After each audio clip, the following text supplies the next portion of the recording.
Mapagpalang araw na naman, mga kataba. Dito meron tayong binabad. Gagawa tayo ng ating pork barbecue.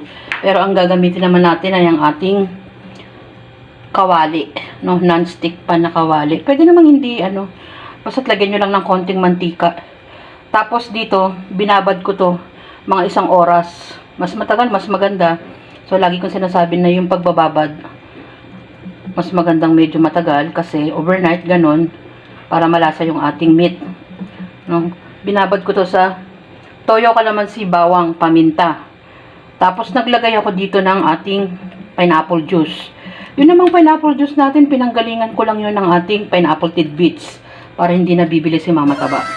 Oh, nakita nyo may halong chicken kasi bukas magliliwaliw kami ng aming Mama Taba team.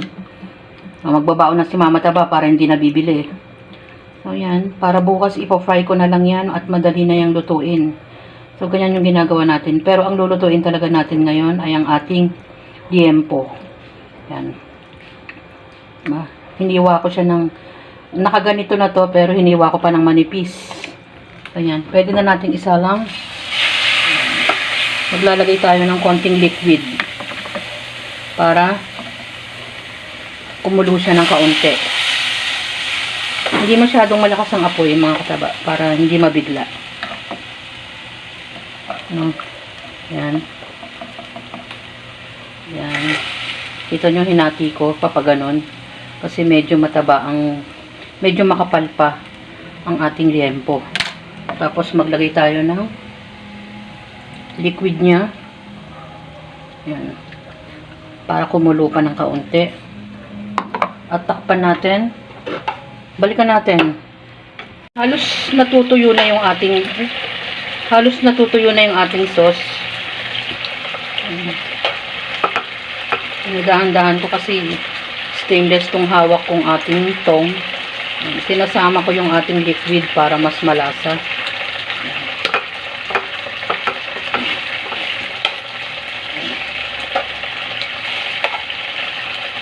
Sayang naman ang ating non-stick. So, ganun lang hanggang sa maluto pa siya.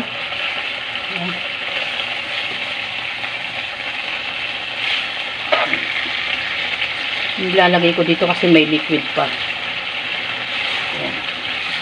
Yan, balikan natin at maya-maya luto na yan. Meron din namang nabiling konting prutas si Mama Taba. Kasing laki ng daliri. Iyan mga kataba, ang ating senyorita na saging. Dahil madalang ako nakakabili ng senyorita at matamis ang senyorita, mga kataba. Ganon din ang ating melon. Yung melon naman pwede nyong gawing palamig or timplahan natin ng gatas para meron tayong masarap na juice. Wag lang nating masyadong tamisan. Yan ang ating prutas na melon at saging senyorita. Marinate muna natin ang ating pork. Mas maganda overnight.